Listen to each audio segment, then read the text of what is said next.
Hello dear Karishma, most welcome to your third class of type of liars. और आज हमने अभी तक हमने बहुत सारे लायर्स के बारे में स्टडी कर लिया है। सेकेंड क्लास ऑनवर्ड से हम उनके एटिमोलॉजी और रूट वर्ड्स के बारे में डिस्कस कर रहे हैं, तो ये क्लास भी आपके लिए होने वाली है एटिमोलॉजी एंड रूट वर्ड्स के बारे में। तो एक बार फिर से डियर करिश्मा का स्वागत है टाइप ऑफ लायर्स के बारे में। हमें इनमें पीएचडी नहीं करनी है, इसलिए आज हम्म। झूठे लोगों की आखिरी क्लास होगी और इसके बाद हम मूव ऑन कर जाएंगे। तो ध्यान से सारी चीज़ों को एनालाइज करो और अपने दोस्तों को फिगर करो कि किस टाइप के आपके दोस्त झूठे हैं। और आपके बारे में तो हमें पता ही है। तो हमारे साथ है स्पेशल गेस्ट। और स्पेशल गेस्ट किसके बारे में बता रहे हैं, ऐसे झूठे लोगों को हम क्या कहते हैं? First of all listening. और जो भी बोल सकते हैं सब झूठ बोलो। जहां भी बोल सकते हैं झूठ बोलो। जितनी बार बोल सकते हैं झूठ बोलो। किसी भी दादा, इट विषय इज पर बोलो रियल और एआई?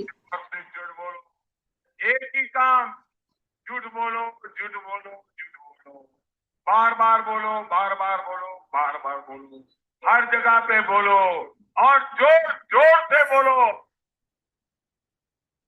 तो आपको ऑडियो आ रही थी, ऑडियो वीडियो?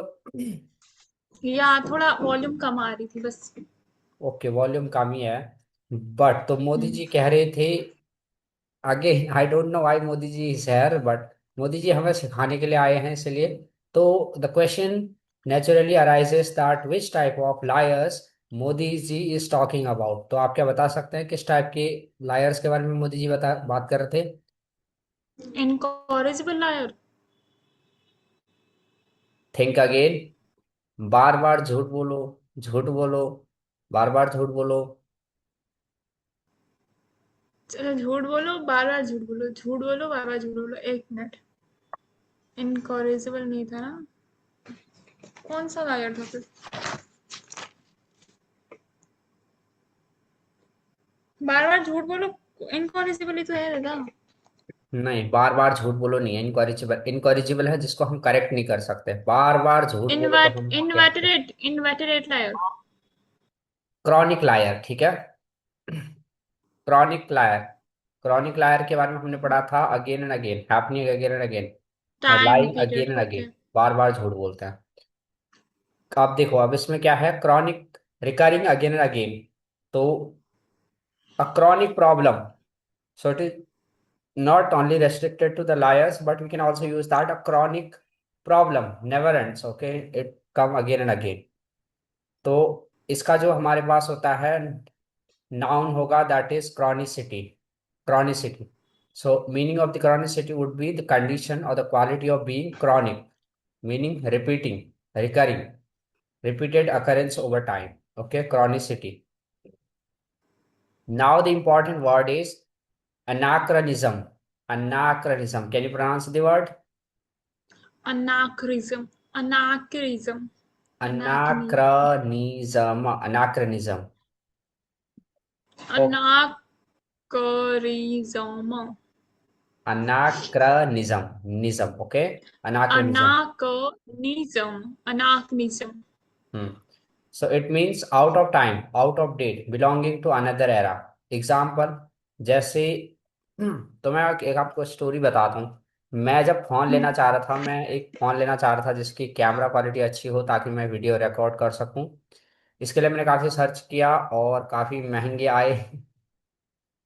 तो उस टाइम पे एक मोबाइल फोन चल रहा था, that is Nokia, Nokia lumina, ठीक है। नोकिया ल्यूमिना, और ओके। कह रहे थे कि उसकी जो कैमरा क्वालिटी है वो आईफोन को भी मात दे देती है। तो मैं उसको सर्च कर रहा था। फिर मेरे दिमाग में आया, यार ये नोकिया ल्यूमिना तो एनाक्रोनिज्म था। इसका मतलब क्या था, ये आउट ऑफ टाइम था। ऐसे टाइम पे नोकिया ऐसे फोन्स दे रहा था जो हम सोच भी नहीं सकते थे। बहुत पुराना फोन है नोकिया ल्यूमिना। तो हम परफेक्टली कह सकते हैं Nokia Lumia was an anachronism of the time, क्योंकि वो उस टाइम का था ही नहीं। और चीजें समझते हैं, जैसे ओके, तो हमने अनाक्रनिज्म सुना समझा था, जो कि आउट ऑफ द टाइम होता है, आउट ऑफ द डेट होता है, आउट ऑफ द एरा। मैं और डिटेल में समझाऊंगा, don't worry. Now let's take an adjective that is anachronous. Anachronous that is out of proper time order belonging to different historical period. We can also say anachronistic, that means old fashioned, outdated और inconsistent। अब यहाँ पे जो root word है that is chronos. Chronos Greek word है जिसका मतलब होता है टाइम। और इस ग्रीक वर्ड पे हमने एक वर्ड सीखा था दैट इज क्रोनोलॉजी, राइट। या chronology, the study of time. Time period. Literally we can say, ठीक है, टाइम पीरियड। वंडरफुल, आपको याद है क्या बात। तो अब एग्जाम्पल समझते हैं अनाक्रनिज्म का। इसमें सबसे ज्यादा इंपॉर्टेंट वर्ड क्रॉनिक था, क्रॉनिक लायर, क्रॉनिक प्रॉब्लम, बहुत सारी चीजें हो सकती हैं। दूसरा वर्ड था अनाक्रनिज्म। जैसे आप कोई नोवेल रीड करते हैं, उसमें कोई सीन आता है और वो सीन होता है 19th सेंचुरी का, या कोई ऐसा कैरेक्टर आता है जो कि आपके पास बहुत पुराना टाइम है, तो हम क्या कहेंगे, the novel is an anachronism, the actor is an anachronism. Okay, novel anachronism है और एक्टर अनाक्रनिज्म है।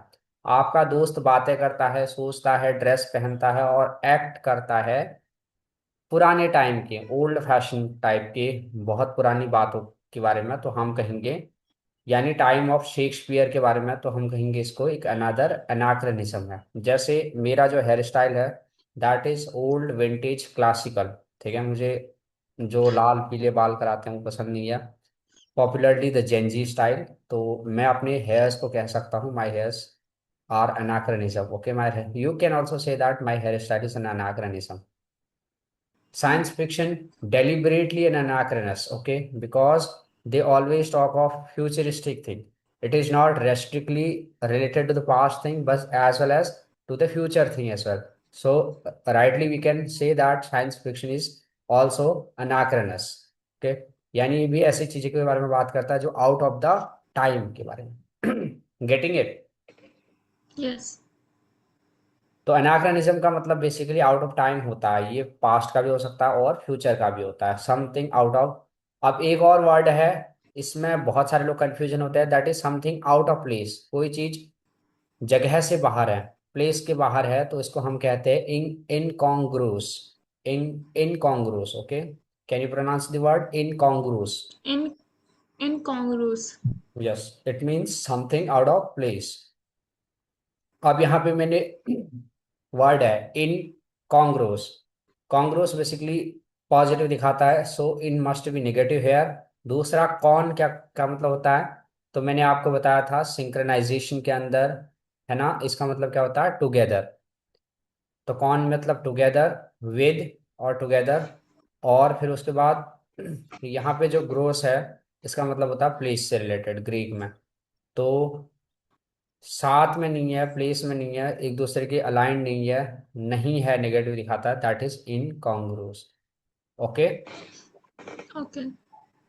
सो we can rightly describe that in incongruous to wear a sweater and slacks to a formal wedding. तो formal wedding में हम informal कपड़े नहीं पहन सकते हैं, and that would be an incongruous. Okay, incongruous. तो कोई आपके इनकॉन्ग्रुअस। मीटिंग में, इंटरव्यू के अंदर ऐसे ही पजामा पहन के चले गया, तो हम कहेंगे the incongruous dress, he dressed incongruously. So anachronious, to wear wasp waist and conspicuous bustles and powdered wig of the 18th century।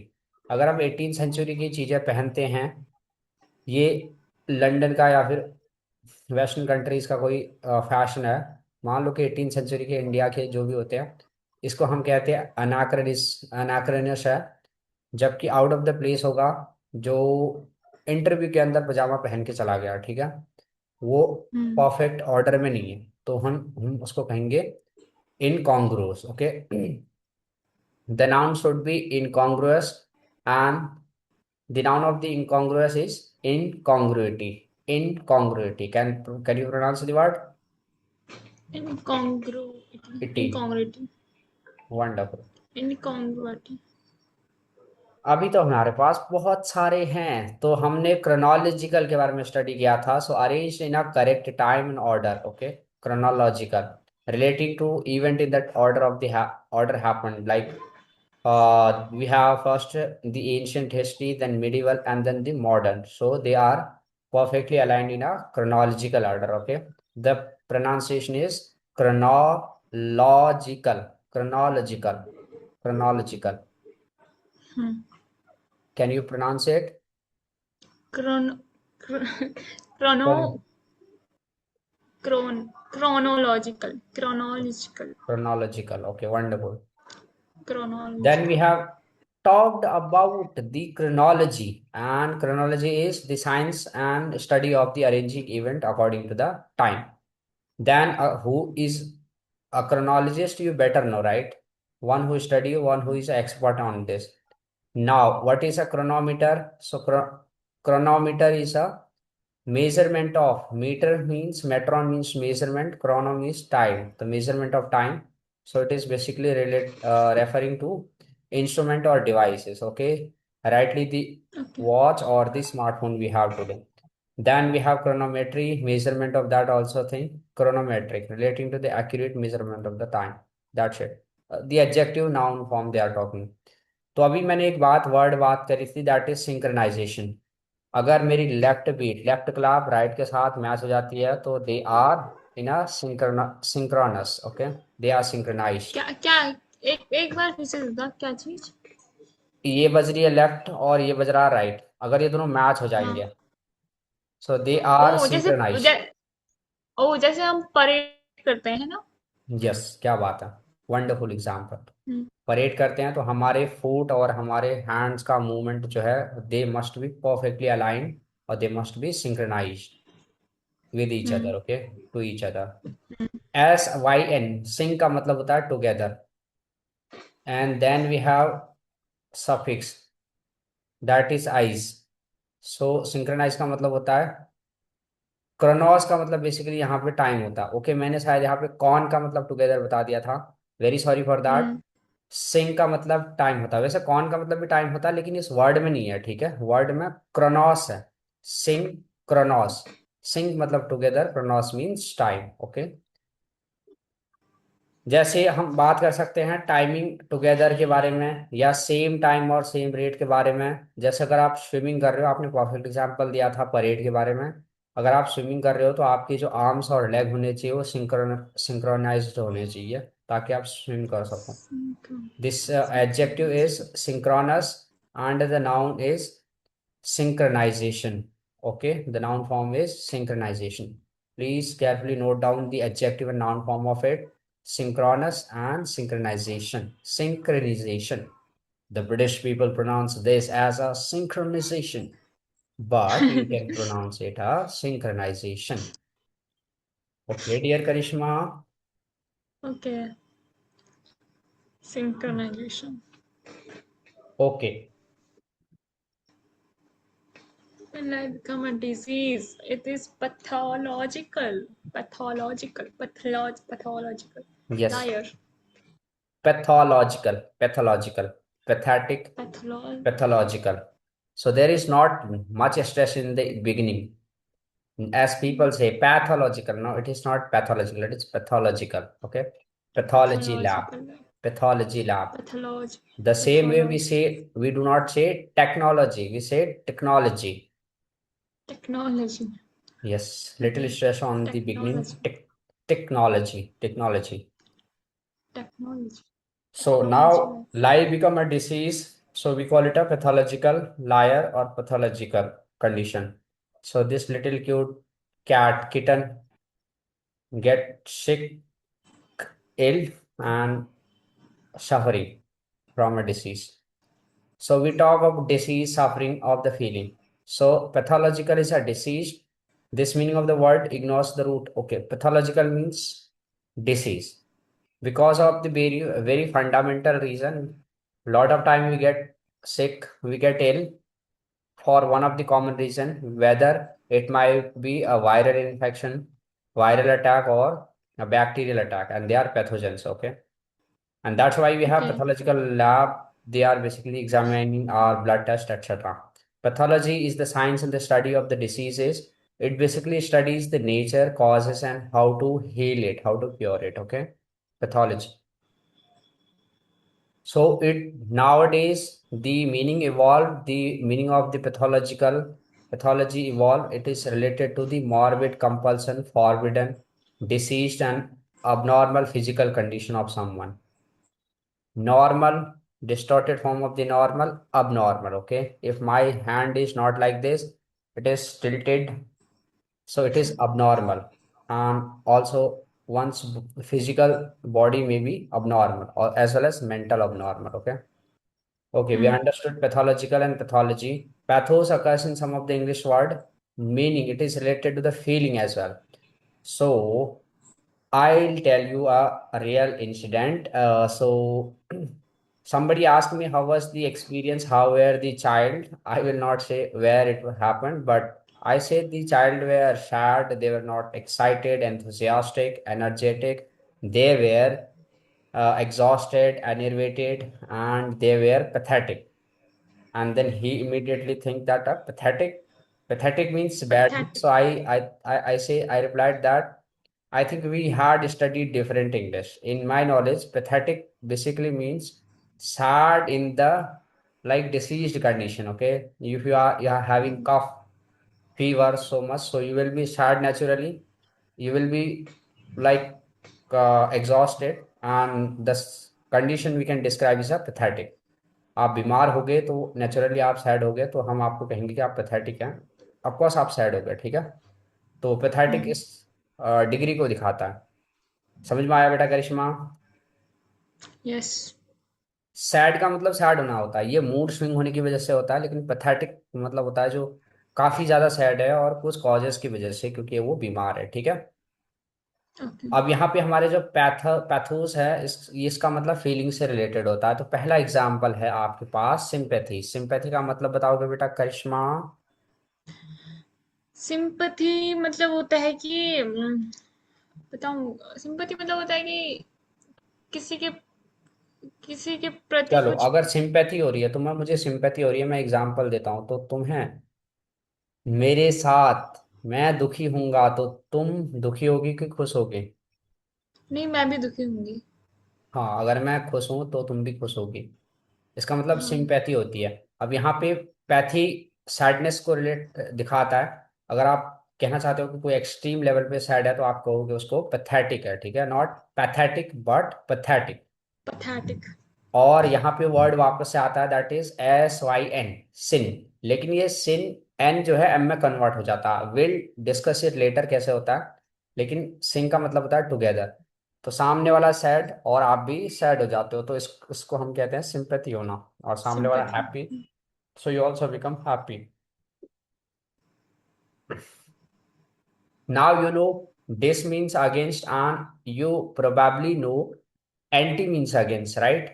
National means या। जिसको राष्ट्र से प्यार है, we say anti nationalist, anti national, who is against the nationalism. So if I add anti before pathy, so dear Karishma will tell what could it mean?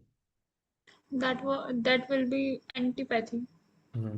Antipathy, what could it mean?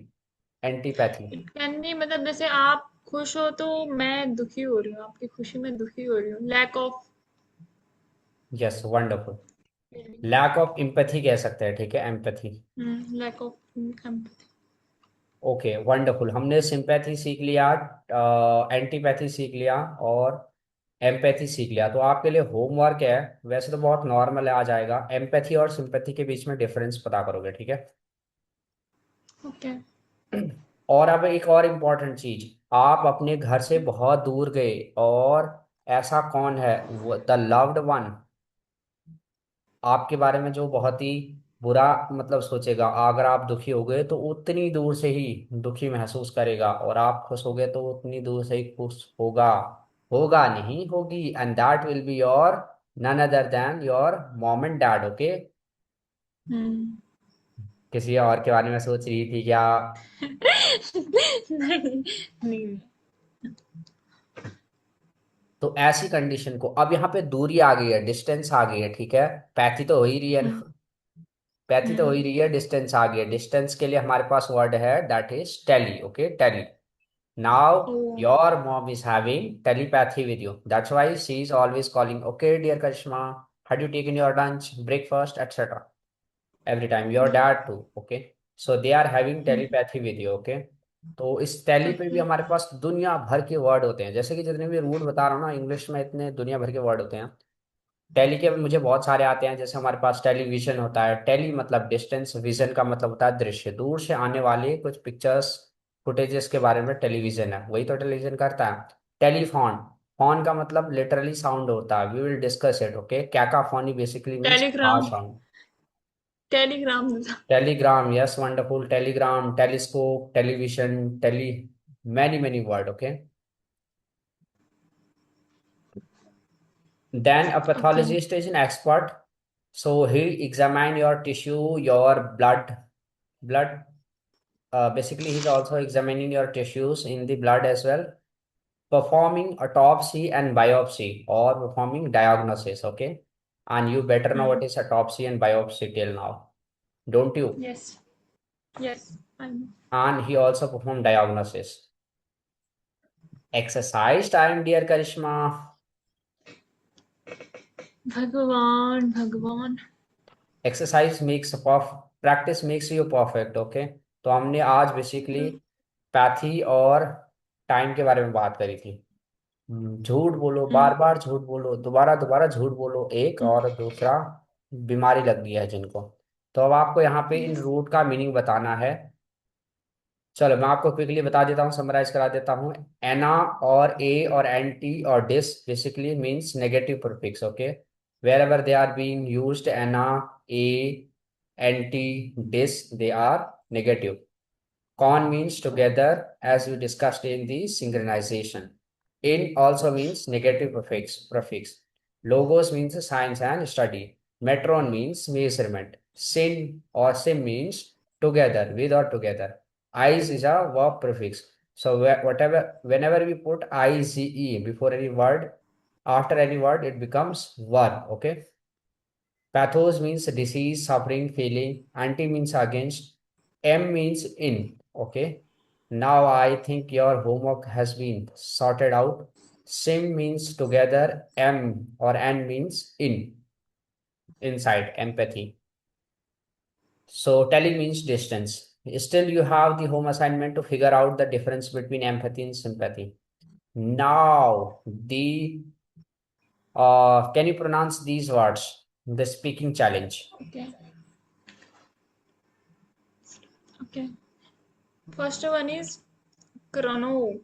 एक तो आपके जो मैं real pronunciation होता है, जो ये लिखा होता है, मुझे बड़ा कंफ्यूजन होता है इस पे। देखो इसको ऐसे क्रोनो। पढ़ते हैं, ये जो ई उल्टा ई लिखा हुआ ना, ये अ का साउंड आता है। जैसे हम बहुत जगहों पे ओ को ए प्रोनाउंस करते हैं इंग्लिश के अंदर, ठीक है, ए को ओ प्रोनाउंस हम्म। करते हैं, जैसे ए एल एल एल, ये क्या होना चाहिए, आल होना चाहिए हमारे फोनिक्स के हिसाब से, लेकिन ऐसा होता नहीं है। देखो, और ब्रिटिश का फोनिक्स अलग होता है, क का स्पेलिंग, आ का स्पेलिंग, ये हमने जबरदस्ती कर रखी है उसके अंदर, इसीलिए हमारी जो नाम लिखने में होते हैं वो गलती होती है। For example, my name is KRISHNA, that is incorrect according to the English phonics. It should be KRSNA, Krishna. So, but ऐसे my मेरा name नाम is भी Krishna. सी से होना चाहिए ना। Okay, मेरा we, नाम भी सी से होना चाहिए ऐसा तो। हाँ सी वैसे आप तुम एच भी सही ए कह रहे हो। It should be are I start with the S C. So we pronounce it kra, nisa. A little stress in the caps. Kranis, kraniseti, chronicity, chronicity, क्रन क्रनसिटी। chronicity. We pronounce it क्रनिसिटी। E. करो करो एक करो minute हाँ। बेटा, कोशिश करो। क्रन क्रन क्रनसिटी क्रनसिटी हम्म। क्रनसिटी। एना एना anachronism well done. एनाक्रोनोनिज्म cronyism एना Anachronism. Anachronism Yes, anachronism. क्रॉनस एनाक्रोनस Anachronous. एनाक्रनी एनाक्रनस एनाक्रनिसिस एनाक्रनिस्टिक Anachronistic. इन Wonderful. इनकॉन्जुरस gross. इनकॉन्ग्रुअस एक minute था एक minute इनकॉन्ग्रु इनकॉन्ग्रुअस perfect. incongruous incongruity incongruity wonderful. chronol chronology chronological wonderful. chronological chronology logy chronology chronology hmm. chronologist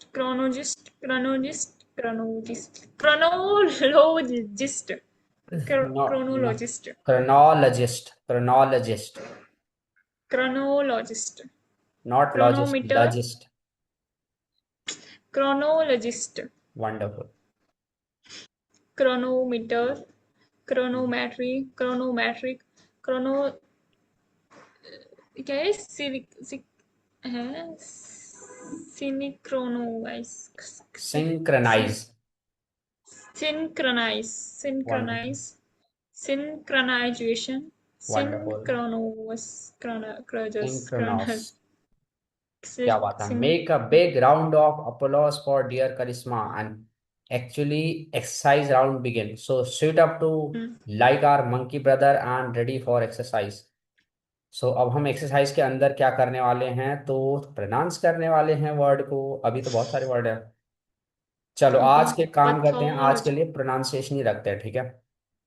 okay so first one is pathology pathology yes, wonderful. second one is pathologist wonderful. pathologist hmm. third one is sympathy sympathy hmm. fourth one is sympathetic एक minute था sympathetic wonderful. next one is sympathize wonderful.